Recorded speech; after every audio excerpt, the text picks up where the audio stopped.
Bonjour, bonjour, bienvenue sur ce live écoféminine cette fois-ci.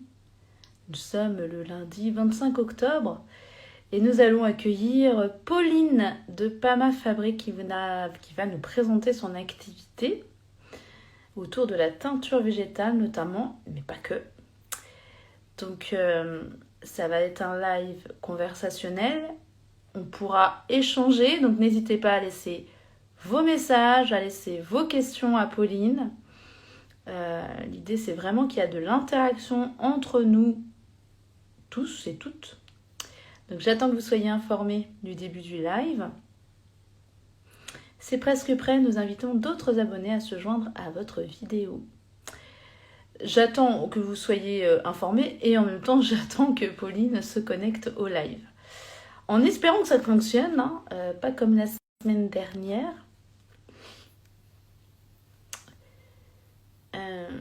Donc j'attends que vous soyez informés. Donc c'est le lundi de la première semaine de vacances de la Toussaint. Donc j'espère qu'il y a du monde qui va venir nous voir. En tout cas, le replay sera disponible si jamais ce n'est pas possible. Comme d'habitude, hein. Je mets à disposition les replays.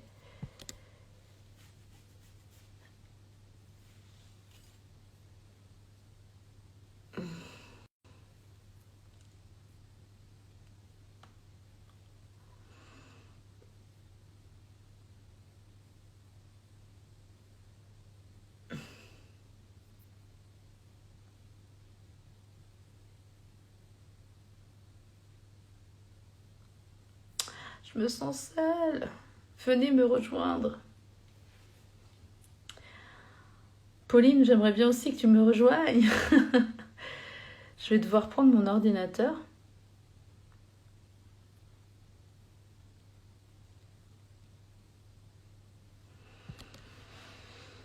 Alors, on va faire un petit message en parallèle. Je décale mon téléphone. Alors. Ah, Pauline est là. Je vais pouvoir l'inviter. Tac. Si.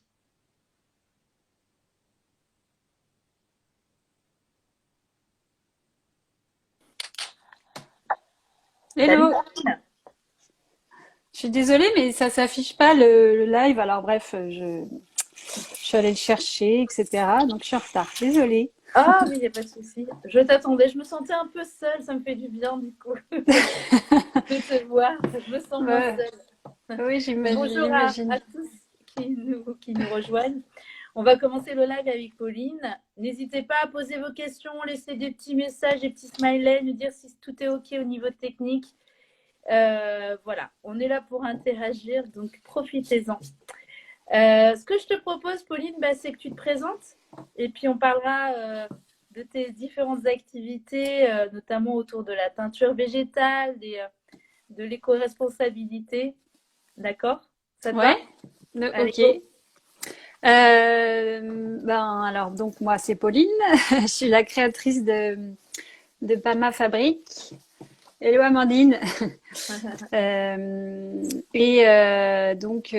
Pama Fabrique, qu'est-ce que c'est? C'est des créations textiles éco-responsables, c'est-à-dire que j'utilise que des tissus biologiques ou bien des tissus recyclés, c'est-à-dire des tissus que je vais chiner dans des recycleries, chez Emmaüs, des choses comme ça.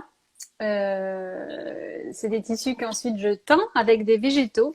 C'est la teinture végétale, c'est toute la partie teinture végétale de mon activité. C'est-à-dire qu'en fonction des saisons, bah, je vais dehors cueillir des végétaux. Donc ça va de...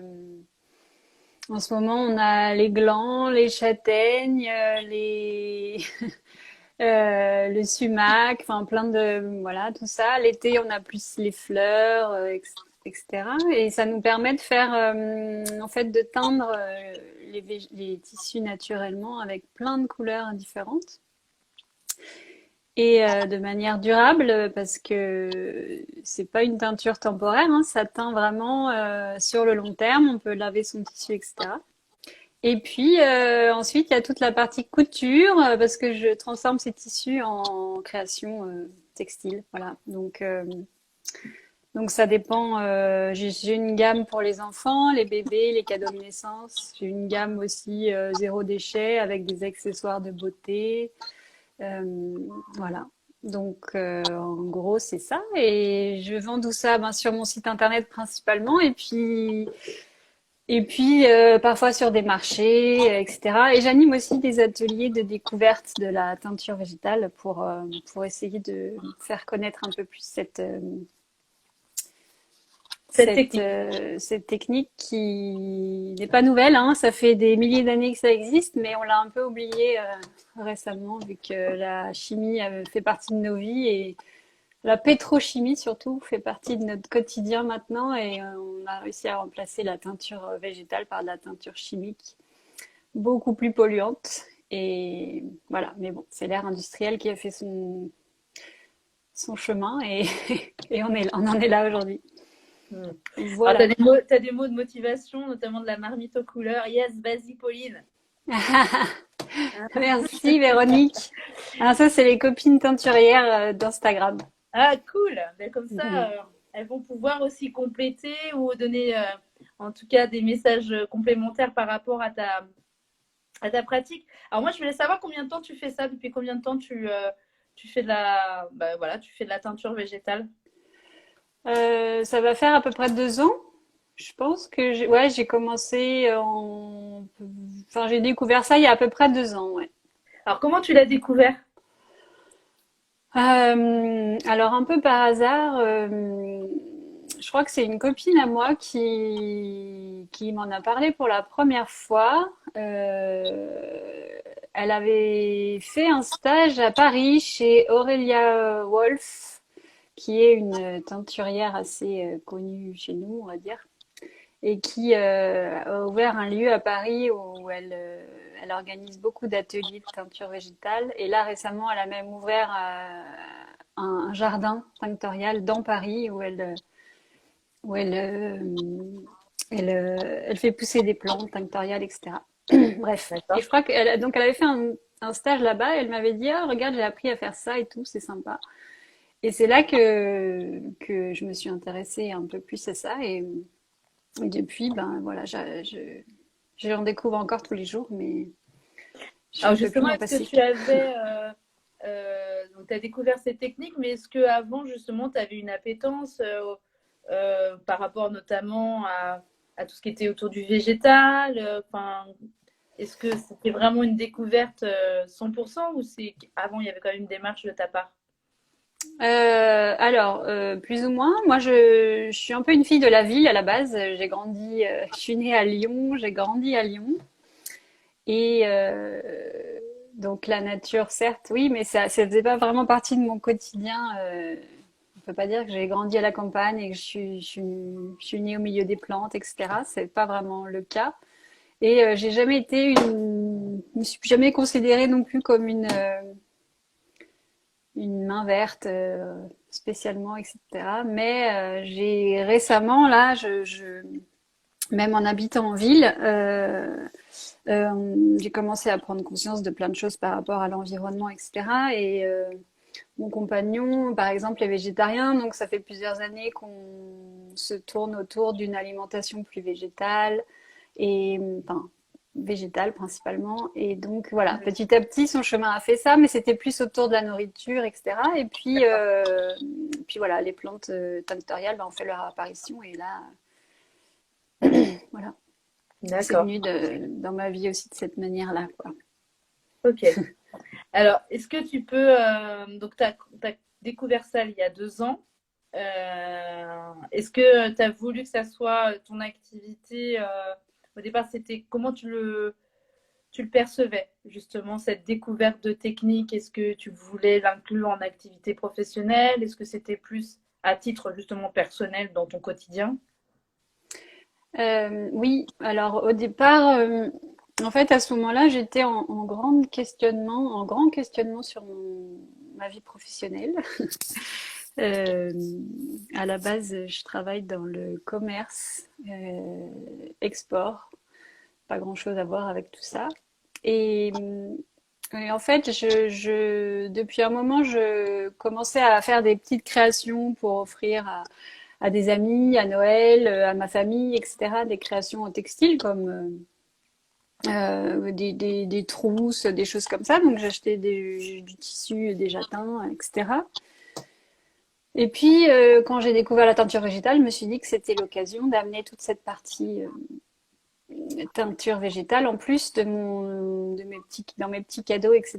Et puis c'est là que je me suis dit, mais tant qu'à en faire, j'aimerais essayer de promulguer un peu cette teinture végétale et surtout d'essayer de faire des objets beaux à offrir qui puissent réduire encore enfin, je veux dire, tant qu'à acheter quelque chose, autant faire en sorte qu'il ait le moins d'impact sur l'environnement possible. Et tant qu'à créer des objets moi-même, autant qu'ils servent à certaines personnes et que ça soit des objets qui impactent le moins l'environnement. Et là, du coup, pendant le premier confinement, en mars 2020, comme beaucoup de personnes, je crois, j'ai créé mon site internet et je me suis dit, bon, bah, toutes les petites créations que j'ai faites, je vais les vendre. Et voilà, donc ça a bien pris au départ, beaucoup avec mon entourage, des gens qui ont découvert ça. Et en fait, moi, ce qui me motive, c'est vraiment faire connaître la teinture végétale au plus grand nombre parce que c'est une technique oubliée et qui euh, enfin, malheureusement est oubliée, mais qu'il faudrait ne pas oublier justement parce que c'est une manière de montrer la beauté de la nature, vraiment, et montrer l'importance de la nature, pas l'oublier, quoi. Ouais. Donc voilà. Donc aujourd'hui, enfin à ce moment-là, ça a été un peu mon projet professionnel, mais je me suis rapidement rendu compte que c'était quand même très compliqué de vivre de ça et que si je voulais aller plus loin, il y avait peut-être des pas à franchir que j'étais pas prête à franchir, sous-traiter certaines parties de l'activité, Oui. envisager je sais pas, enfin c'est un business plan entre guillemets qui est compliqué à mettre en place pour pouvoir en vivre parce que c'est beaucoup d'étapes de création qui prennent beaucoup de temps et à la fin pour qu'un objet soit vendable, il doit avoir un prix acceptable pour le public. Aujourd'hui, on a une vision des prix qui est biaisée par la surproduction, la mondialisation. On achète des t-shirts bio à 2 euros. Donc, c'est compliqué de faire accepter d'acheter une trousse à 40 euros alors que c'est juste une simple trousse. Voilà, mais bon. Donc Ouais. voilà, c'est compliqué de trouver un équilibre dans tout ça et de pouvoir en vivre. Donc j'ai repris une activité salariée à côté, Et à donc, temps plein. à temps plein, et à la fois, tu exerces dans cette activité artisanale et éco-responsable. C'est ça? Ouais, voilà. Oui, oui, je continue. J'ai pas envie d'arrêter. J'ai encore plein de projets pour Pama, mais j'arrive à prendre le temps qu'il faut pour m'en occuper. Mais bon, c'est vrai que ça reste à côté d'un travail à temps plein, quoi, salarié. Mhm. Est-ce que justement tu peux nous dire comment ton processus de fabrication, de création, peut-être déjà par rapport à l'inspiration. Alors, tu disais tout à l'heure, effectivement, tu le fais avec la nature, donc par rapport aux saisons, aux différentes, bah voilà, aux différentes saisons. Mm. Mais comment tu l'exprimes après sur tes textiles, comment tu l'exploites de manière créative? Bah, il faut savoir que la plupart des végétaux teignent, mais il y en a quand même qui teignent mieux que d'autres. D'accord. Et donc le but ultime d'une teinturière, on va dire, si vous n'êtes pas d'accord avec moi, les autres qui sont là, vous le dites, mais c'est d'obtenir une teinture la plus homogène possible et qui tienne dans le temps et qui tienne au lavage et qui tienne à la lumière. Et ça, c'est des végétaux qui existent. C'est ceux qui étaient utilisés principalement par les teinturiers au XVIIe, XVIIIe siècle et pour faire des costumes, des vêtements d'époque, ils s'en servaient, mais c'est pas toujours des végétaux qu'on a au coin de notre champ, de notre forêt. Il y en a certains qui sont un peu plus exotiques que d'autres, qu'on n'a pas toujours en France. Et donc moi, mon but, c'est aussi d'utiliser des végétaux qu'on a à proximité. Et même des rebuts de cuisine, parce qu'on fait beaucoup de cuisine à la maison. Et par exemple, on peut faire de très belles couleurs avec des pelures d'oignons.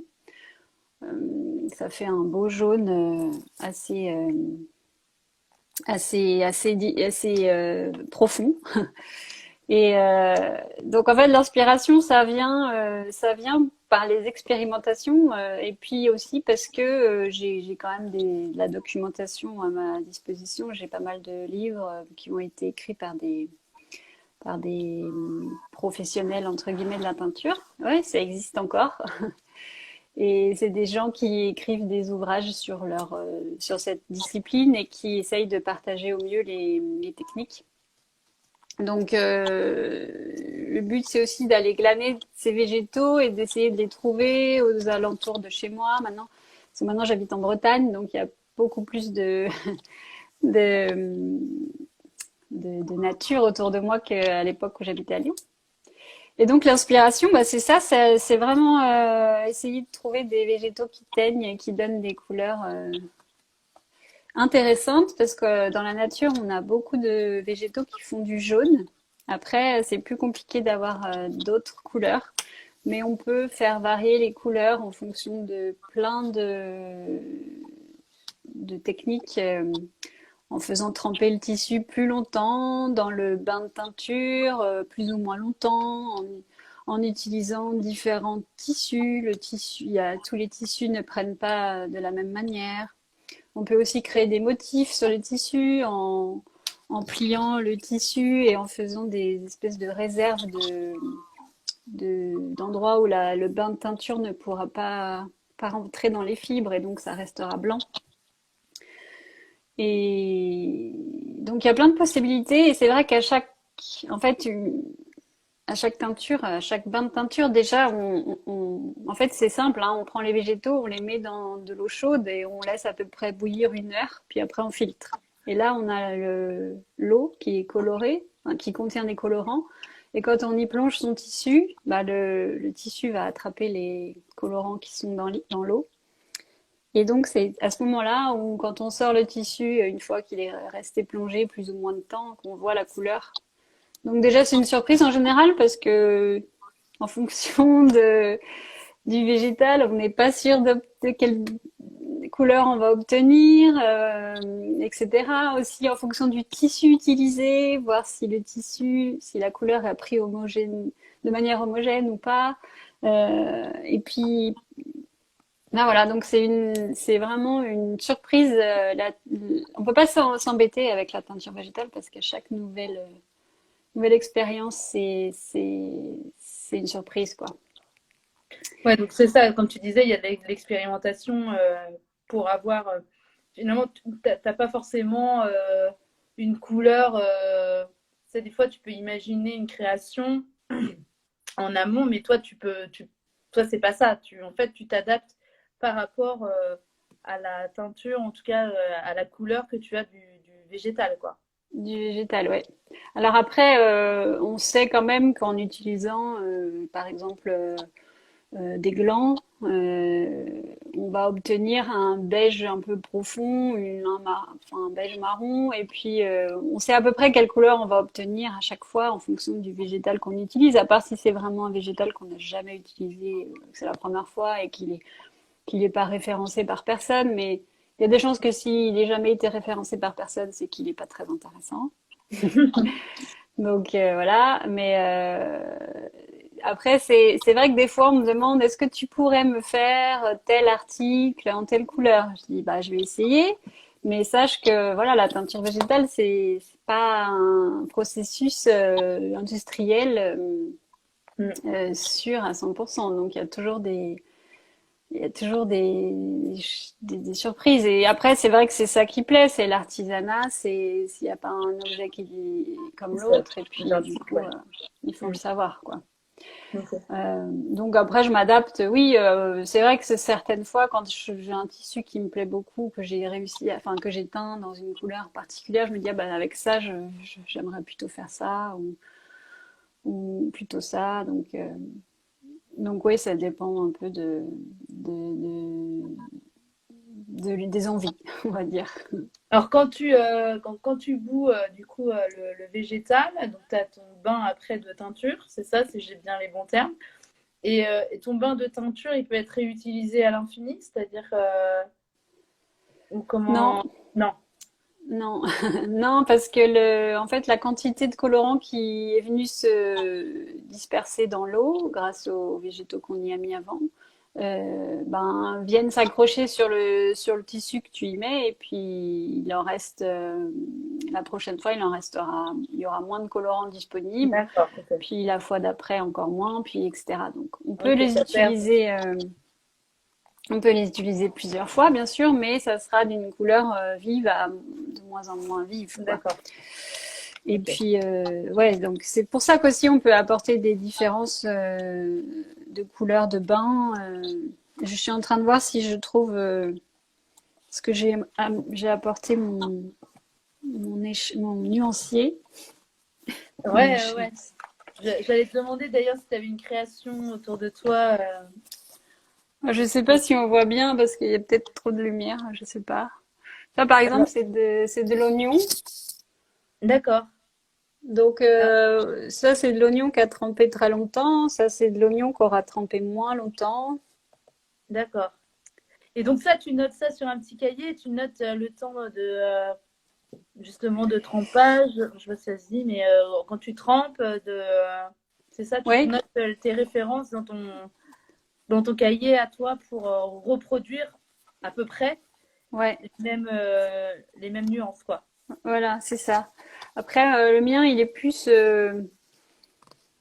artistique que scientifique, on va dire. Oui, Mon petit carnet. Non, mais parce qu'il y a certaines teinturières qui sont beaucoup plus carrées entre guillemets et qui font des tests sur chaque petit échantillon qu'elles testent. Elles notent combien de temps, d'accord. combien de grammes, etc. Quelle température de l'eau. Si on rajoute aussi, les couleurs diffèrent un peu du pH de l'eau. Et le pH, on peut le changer avec en apportant de l'acidité ou en apportant quelque chose d'un peu plus basique, en apportant du citron par exemple, ou Ouais. bref, tu vois. Et donc ça apporte aussi des nuances dans les couleurs. Et donc il y en a qui vraiment documentent ça très précisément à chaque fois. Moi, j'avoue que c'est plus une démarche, me laisse un peu guider le feeling et la beauté de la chose que par le côté scientifique. Donc je note quand même là par exemple, je sais pas si on voit, c'est Oui, j'ai bien noté. des bogues de châtaigne. Donc là, ça a trempé, j'ai même plus ce que j'ai écrit, 20 minutes. 20 minutes. Ici, c'est 1 heure et puis là, c'est une nuit. Donc on Ok. voit vraiment la différence. Mm. Voilà. Après, il y a plein de couleurs. Tu vois, ça, c'est les couleurs de l'automne. Ça, c'est des haricots noirs, par exemple. Ça, c'est des fruits. La grenade, la peau de grenade qui fait un beau jaune. Là, j'ai quoi? Pareil, la grenade. Qu'est-ce que j'ai d'autre? Attends, je regarde parce que ça, c'est de l'avocat. Ok. Ça fait un joli rose. Ouais. Différentes teintes d'avocat. Après, il y a pas mal d'écorces de bois qui donnent aussi des couleurs sympathiques. Ça, c'est un arbre qui s'appelle le sumac. Et C'est un en peu fait, plus... aussi, C'est c'est un ça? peu plus gris, ouais. On peut apporter des nuances de gris aussi en se servant du fer. En fait, du sulfate de fer qu'on achète en poudre, c'est simplement comme de la rouille qui est en poudre. Ou bien on peut faire aussi ce qu'on appelle une soupe de clous, c'est-à-dire qu'on met des vieux clous dans un bocal avec de l'eau et du vinaigre blanc et ça va faire de la rouille. Ça va faire une eau ferrugineuse. Et quand on mélange ce fer avec certains végétaux, surtout les végétaux qui ont beaucoup de tanins à l'intérieur, le tanin c'est ce qui donne ce truc amer dans certains végétaux là. Et en mélangeant ça avec des végétaux très tanniques, on obtient, en fait, ça va annuler les couleurs et ça va rabattre les couleurs et nous orienter plus vers du gris, gris clair, gris foncé, même jusqu'au noir. Enfin, noir, c'est plus compliqué, mais Mhm. donc on peut aussi avoir des nuances comme ça. Sur certains autres végétaux, ça trempé dans du fer, ça va nous amener du jaune jusqu'au vert bronze. Et donc voilà, on peut faire des dégradés de couleurs. Il y a trop de soleil dans. Bon, c'est pas très esthétique ce que j'ai fait, mais c'était ça par exemple, c'est un bout de tissu teint à l'oignon sur lesquels je suis venue faire des espèces de taches avec un pinceau trempé dans du fer. Donc c'est juste pour Ok, voir d'accord. que c'est vraiment ça fait une réaction en fait chimique. Ouais, donc tu peux faire des motifs sur tes teintures végétales aussi, avec Exact, d'autres. exactement, ouais, ouais, ouais. Ok. Et il y a encore une autre technique qui fait ressortir les tanins, comme je parlais du fer. Euh, c'est une technique sur lesquelles on vient frapper des feuilles sur du tissu. Et en fait, le tanin qui se trouve dans la feuille va rester déposé. Après, on décolle la feuille et on trempe le tissu dans du fer. Et en fait, ça vient faire ressortir le tanin qu'il y avait dans la feuille et donc faire une jolie impression de feuille. C'est pas Bon. comme une vidéo que tu l'avais pas trempée après, mais il me semble que tu avais fait une vidéo avec justement des feuilles sur un tissu. C'est Ouais, ça? exactement. Ouais, ouais, ouais, c'est ça. Ok. Ça, c'est des petites feuilles d'eucalyptus, donc ça fait comme des petites pommes. Enfin, voilà, c'est rigolo. Donc du Il y a... coup, tu les transformes. Alors, il me semble que tu avais énuméré ce que tu proposais en création. Oui? Est-ce que tu peux nous les redire, ce que avec justement ces textiles que tu crées de toi-même avec les teintures, qu'est-ce que tu Oui? en fais? J'en ai beaucoup, mais j'en ai plusieurs. Mais alors, en ce moment, j'ai une gamme de bandeaux pour les cheveux Ouais, qui sont en velours. Donc, c'est des bandeaux dans lesquels il y a un fil de fer. Et en fait, après, voilà, on le met, bon, on le met, là, je le mets vite fait, mais ok, voilà, nana. Et donc, d'accord. j'en ai plusieurs couleurs. Il y a du bleu, du jaune, du rose, du Super. gris, Ok. etc. Bon, vous Ok. pourrez voir mes vidéos, il y en a pas mal sur les bandeaux en ce moment. Ouais, j'en ai vu, effectivement. Après, j'ai ce que j'appelle, enfin, j'ai encore quelques accessoires pour les cheveux. Ça, c'est des petits chouchous pour les petits comme pour les grands, hein. Mhm. Voilà. Après, j'ai des accessoires, ce que j'appelle zéro déchet, parce que ça, c'est un porte-savon de voyage, entre guillemets. Enfin, de voyage. C'est pour Transporter. transporter son savon ou son shampoing solide. Donc, à l'intérieur, c'est de l'éponge et dessus, c'est du lin recyclé. Donc, celui-là, par exemple, il est teint au cachou. Et il y a un petit Ouais, lien joli, pour, hein. Mhm. voilà, Pour fermer. pour fermer. Il y a plein de couleurs différentes. Différent. Ouais. Du D'accord. gris, du bleu. Après, j'ai toute la gamme lingettes pour les grands puis pour les petits. Parce qu'on peut aussi s'en servir pour laver les fesses des enfants, des Ouais. bébés. Ouais. Donc c'est lavable hein, en machine. Alors, ce que je préconise toujours, moi, c'est quand même d'utiliser une lessive sans détergent chimique ou chlore, parce que bien sûr, la teinture végétale a ses limites, hein, enfin même comme une teinture chimique aussi, qui se dégrade avec le temps, mais Ouais, vaut mieux utiliser, enfin c'est tout ce qui fait partie de la démarche aussi, c'est oui, bien d'utiliser sûr. une lessive écologique. Voilà. Après, qu'est-ce que j'ai d'autre? J'ai des petits bavoirs aussi pour les enfants, des types comme ça. Ça, c'est un à l'oignon avec de la double glace biologique. Et là, c'est de la popeline toute douce. Voilà. En biologique aussi. Alors, je fouille dans mon sac, Si vous mais avez des questions, n'hésitez pas, ou des messages, n'hésitez pas à interagir, ceux qui nous regardent, exactement. en attendant que Pauline cherche notre création. J'ai tout ce qui est petit doudou aussi Mhm.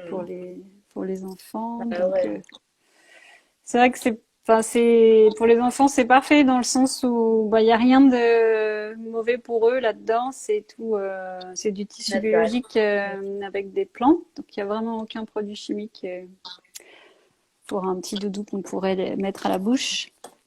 Voilà. Qu'est-ce que j'ai? Je crois que, en ce moment, on arrive au bout. Ah oui, j'ai eu, Et donc, tu disais aussi tout à l'heure que c'était justement le tissu que tu récupérais, c'était des tissus recyclés, c'est ça? alors, soit je me fournis chez Fibre Bio, qui est un fournisseur de tissus biologiques sourcés, c'est deux filles qui ont créé cette boutique, qui vont en Inde dans des ateliers où elles vont elles-mêmes voir comment ça se passe, etc. Pour voir si éthiquement c'est aussi du tissu intéressant parce que même si c'est bio, enfin même en général quand c'est bio certifié, même cote c'est du bon tissu et on sait que ça vient d'endroits corrects, on va dire. Mais là, on connaît toute l'histoire du tissu, etc. Donc j'aime bien me servir chez elle. Et sinon, aussi dans une démarche d'éviter encore de la production inutile, surtout le lin, j'aime bien recycler des anciens draps en lin. Donc, ma grand-mère, par exemple, m'en a donné pas mal. Mais sinon, j'en trouve aussi chez Emmaüs beaucoup. Donc après, ils ont droit à un bon lavage, décatissage à 90 degrés. Et puis après, je les teins, etc. Pareil pour des draps en coton tout bêtes qui peuvent me servir pour faire des doublures, des choses comme ça. Et puis en ce moment aussi, je découvre le chanvre. Parce que le chanvre, pour le coup, c'est une matière, c'est une fibre très écologique qui a besoin de très peu d'eau pour pousser, qui pousse très facilement et qui apporte un rendu proche du lin, qui est très joli. Euh, Ça, par exemple, c'est un sac que j'ai cousu. C'est un grand sac de plage. Et D'accord. en chanvre et en lin recyclé. Et le chanvre, ça fait, enfin, c'est vraiment, c'est une chouette matière, quoi. Ça D'accord. va, c'est en train de se développer parce que c'est une matière écologique qui a son avenir bientôt là. Ouais. Ok. Et Donc donc, voilà, tu disais que tu avais un site internet où on pouvait retrouver toutes tes créations textiles, c'est ça, que tu as créé l'année dernière. Euh, exactement, voilà, c'est une boutique en ligne, on peut acheter sur ta boutique et c'est livré à domicile partout en France, c'est ça? exactement. Ouais, c'est pamafabrique.com. J'ai donc tout ce que j'ai en stock est sur la boutique. Il y a aussi des créations personnalisées que je propose, donc des coussins, des choses comme ça pour les enfants que je peux broder au nom du bébé ou Ouais. du futur bébé, etc. Et donc soit c'est en stock et je l'envoie tout de suite directement, soit ça demande un petit temps de création, puis j'avertis la personne combien de temps ça prendra, etc. Et oui, c'est livré en D'accord. France par la poste en lettres suivies ou colissimo, et puis on s'est payé directement sur le site internet, c'est un e-shop. Et j'ai aussi ma boutique Instagram où on peut voir directement là, certaines Ok, créations sur d'accord. la Directement boutique sur ton Instagram. compte, on peut voir aussi. Effectivement. Ok, Ouais. d'accord.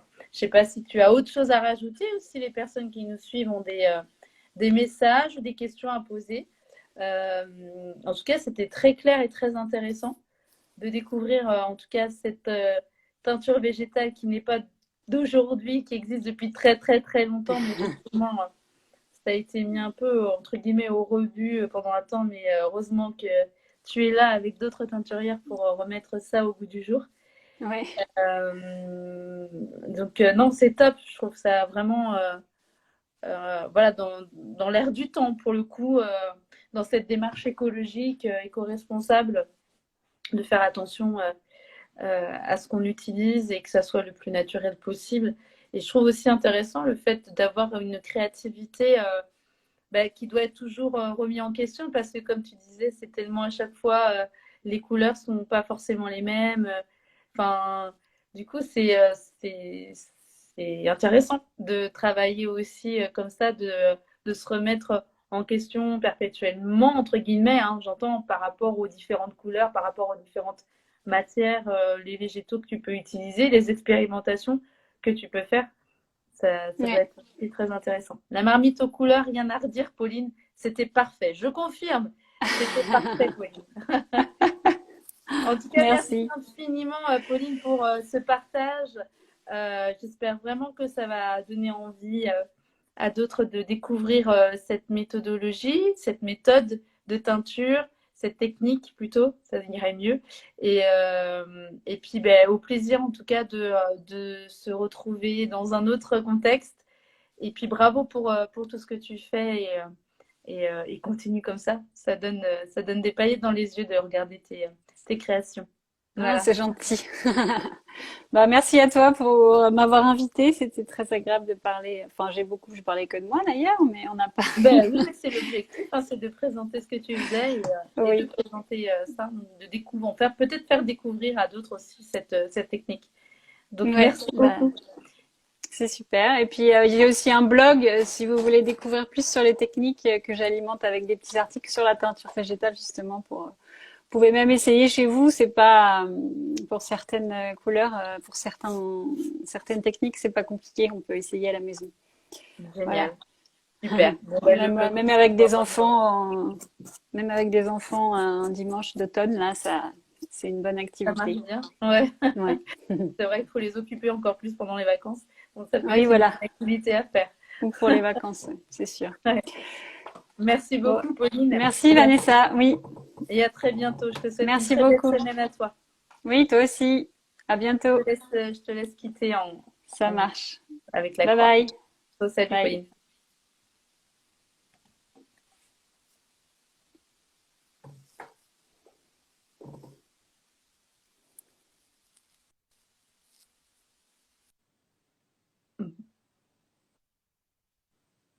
Voilà, donc merci à tous et à toutes d'avoir suivi le live. Il sera en replay sur Instagram et aussi sur ma chaîne YouTube dans les prochains jours. Donc, si tu as raté le replay, le live plutôt, tu auras le replay. Et puis, donc la semaine prochaine, c'est le lundi 1er novembre, donc il n'y aura pas de live exceptionnellement, mais on se retrouvera pour le prochain live le lundi 8 novembre pour un témoignage sur la reconversion professionnelle. Donc, merci à tous et à toutes d'avoir participé à ce live. Je vous souhaite une très belle semaine. Si vous êtes en vacances, bonnes vacances. Si vous êtes au travail, bon travail. Et puis à très bientôt. On reste en contact sur les réseaux.